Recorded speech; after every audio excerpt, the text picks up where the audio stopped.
little bit of candlelight. Welcome. We're reading the Bible through again in a year, but we're going to do it in a chronological order as best as scholars and theologians can tell. I'm Michelle, and I'm going to be reading for you today. Today, it is still in the book of Genesis from the Amplified Bible, and we will be reading chapters 8 through 11 today. When we left off, we were right in the middle of Noah's Ark and the flood story, so let's pick up where we left off. And God earnestly remembered Noah and every living thing and all the animals that were with him in the ark. And God made a wind blow over the land, and the waters sank down and abated. Also the fountains of the deep and the windows of the heavens were closed. The gushing rain from the sky was checked, and the waters receded from the land continually. At the end of 150 days, the waters had diminished. On the 17th day of the 7th month, the ark came to rest on the mountains of Ararat, and the waters continued to diminish until the 10th month. On the first day of the 10th month, the tops of the high hills were seen. At the end of another 40 days, Noah opened a window of the ark which he had made, and sent forth a raven, which kept going to and fro until the waters were dried up from the land. Then he sent forth a dove to see if the waters had decreased from the surface of the ground. But the dove found no resting place on which to roost, and she returned to him to the ark, for the waters were yet on the face of the whole land. So he put forth his hand and drew her to him into the ark. He waited another 7 days, and again sent forth the dove out of the ark. And the dove came back to him in the evening, and behold, in her mouth was a newly sprouted and freshly plucked olive leaf. So Noah knew that the waters had subsided from the land. Then he waited another 7 days and sent forth the dove, but she did not return to him any more.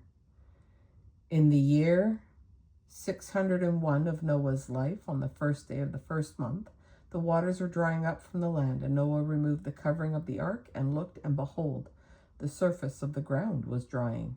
And on the 27th day of the 2nd month, the land was entirely dry. And God spoke to Noah, saying, Go forth from the ark, you and your wife and your sons and their wives with you.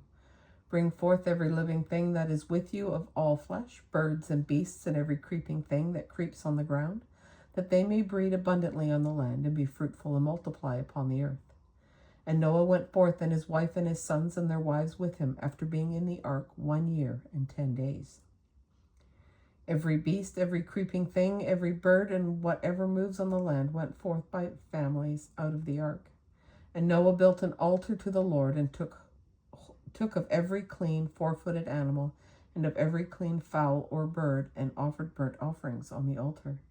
Then the Lord smelled the pleasing odor, a scent of satisfaction to his heart. The Lord said to himself, I will never again curse the ground because of man. For the imagination, the strong desire of man's heart is evil and wicked from his youth. Neither will I ever again smite and destroy every living thing as I have done. While the earth remains, seed time and harvest, cold and heat, summer and winter, and day and night shall not cease. And God pronounced a blessing upon Noah and his sons, and said to them, Be fruitful and multiply, and fill the earth. And the fear of you and the dread and terror of you shall be upon every beast of the land, every bird of the air, all that creeps upon the ground, and upon all the fish of the sea. They are delivered into your hand. Every moving thing that lives shall be food for you, and as I gave you the green vegetables and plants, I give you everything. But you shall not eat flesh with the life of it, which is its blood. And surely for your lifeblood I will require an accounting. From every beast I will require it, and from man, and from every man who spills another's lifeblood I will require a reckoning. Whoever sheds man's blood, by man shall his blood be shed, for in the image of God he made man. And you, be fruitful and multiply, bring forth abundantly on the earth and multiply on it. Then God spoke to Noah and to his sons with him, saying, Behold, I establish my covenant or pledge with you and with your descendants after you, and with every living creature that is with you, whether the birds, the livestock, or the wild beasts of the earth along with you, as many as came out of the ark, every animal of the earth. I will establish my covenant or pledge with you. Never again shall all flesh be cut off by the waters of a flood. Neither shall there ever again be a flood to destroy the earth and make it corrupt. And God said, this is the token of the covenant which I am making between me and you and every living creature that is with you for all future generations. I set my bow, or rainbow, in the cloud, and it shall be a token or a sign of a covenant or solemn pledge between me and the earth.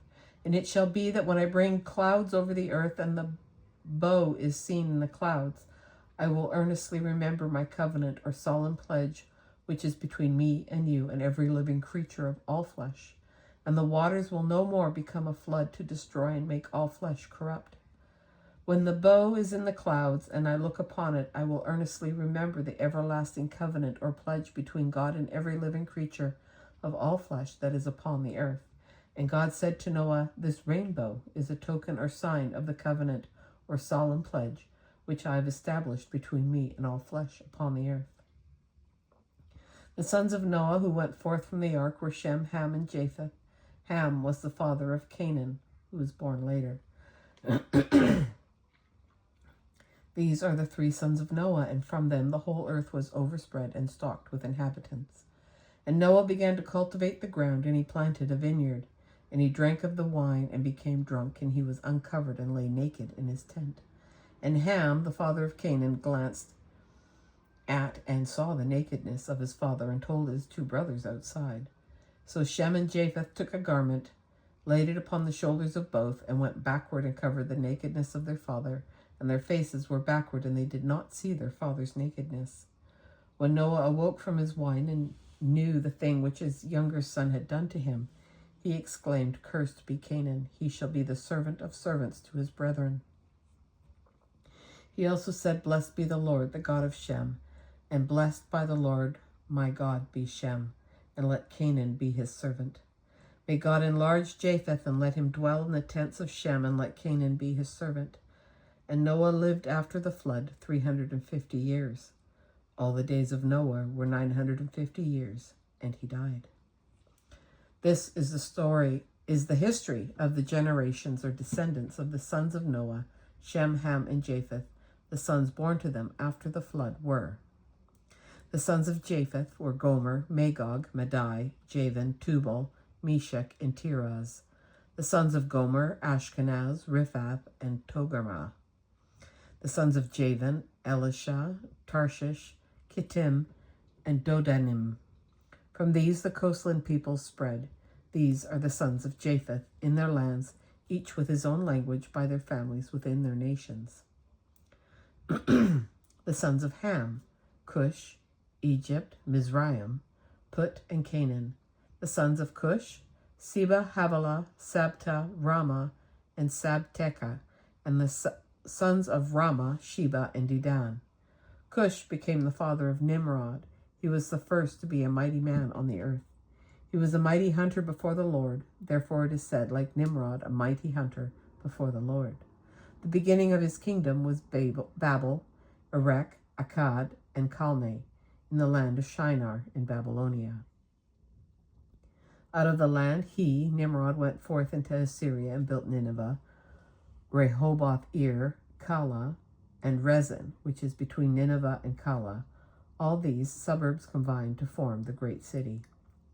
And Egypt, or Mizraim, became the father of Ludim, Anamim, Lahabim, Nephtuhim, Pathrusim, Casluhim, from whom came the Philistines, and Caphtorim.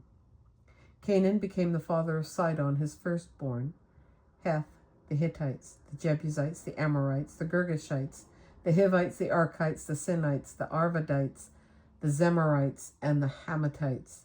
Afterward, the families of the Canaanites spread abroad, and the territory of the Canaanites extended from Sidon as one goes to Gerar, as far as Gaza, and as one goes to Sodom, Gomorrah, Admah, Zeboim, as far as Elisha. These are the sons of Ham by their families, their languages, their lands, and their nations. To Shem also, the younger brother of Japheth, and the ancestor of all the children of Eber, including the Hebrews, children were born. The sons of Shem: Elam, Ashur, Arphaxad, Lud, and Aram. The sons of Aram: Uz, Hul, Gether, and Mash. Arphaxad became the father of Shelah, and Shelah became the father of Eber. To Eber were born two sons. The name of one was Peleg, because the inhabitants of the earth were divided up in his days, and his brother's name was Joktan. Joktan became the father of Almadad, Sheleph, Hazarmaveth, Jerah, Hadoram, Uzal, Dikla, Obal, Abimiel, Sheba, Ophir, Havilah, and Jobab. All these were the sons of Joktan. The territory in which they lived extended from Misha, as one goes towards Sephar, to the hill country of the east. These are Shem's descendants by their families, their languages, their lands, and their nations.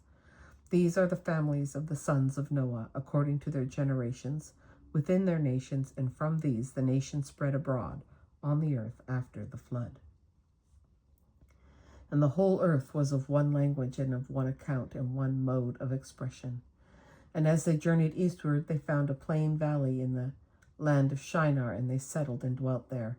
And they said to one another, Come, let us make bricks and burn them thoroughly. So they had brick for stone, and slime or bitumen for mortar. And they said, Come, let us build a city and a tower whose top reaches into the sky, and let us make a name for ourselves, lest we be scattered over the whole earth. And the Lord came down to see the city and the tower which the sons of men had built.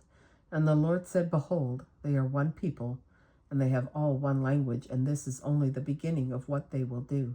And now nothing they have imagined they can do will be impossible for them. Come, let us go down and there confound, mix up, and confuse their language, that they may not understand one another's speech. So the Lord scattered them abroad from that place upon the face of the whole earth, and they gave up building the city. Therefore the name of it was called Babel, because there the Lord confounded the language of all the earth. And from that place the Lord scattered them abroad upon the face of the whole earth. This is the history of the generations of Shem. Shem was 100 years old when he became the father of Arphaxad, 2 years after the flood. And Shem lived after Arphaxad was born 500 years and had other sons and daughters. When Arphaxad had lived 35 years, he became the father of Shelah. Arphaxad lived after Shelah was born 403 years and had other sons and daughters. When Shelah had lived 30 years, he became the father of Eber. Shelah lived after Eber was born 403 years and had other sons and daughters. When Eber had lived 34 years, he became the father of Peleg. And Eber lived after Peleg was born 430 years and had other sons and daughters. When Peleg had lived 30 years, he became the father of Reu. And Peleg lived after Reu was born 209 years and had other sons and daughters. When Reu had lived 32 years, he became the father of Serug. And Reu lived after Serug was born 207 years and had other sons and daughters. When Serug had lived 30 years, he became the father of Nahor. And Serug lived after Nahor was born 200 years and had other sons and daughters. When Nahor had lived 29 years, he became the father of Terah. And Nahor lived after Terah was born 119 years and had other sons and daughters. After Terah had lived 70 years, he became the father of, at different times, Abram and Nahor and Haran, his firstborn. Now this is the history of the descendants of Terah. Terah was the father of Abram, Nahor, and Haran was the father of Lot. Haran died before his father Terah died in the land of his birth in Ur of the Chaldees. And Abram and Nahor took wives. The name of Abram's wife was Sarai, and the name of Nahor's wife was Milcah, the daughter of Haran, the father of Milcah, and Iscah. Oh, so you married your niece? All right. I can't. Things were different then. But Sarai was barren, and she had no child. And Terah took Abram his son, Lot the son of Haran, his grandson, and Sarai his daughter-in-law, his son Abram's wife, and they went forth together to go from Ur the Chaldees to the land of Canaan. But when they came to Haran, they settled there, and Terah lived 205 years, and Terah died in Haran. And that is our reading today, January 3rd, 2026. Crazy. Lots of stuff, big genealogies and all the names. But thanks for joining me. Appreciate it. Thanks for sticking it out. And we'll see you again tomorrow. Take care. Bye for now.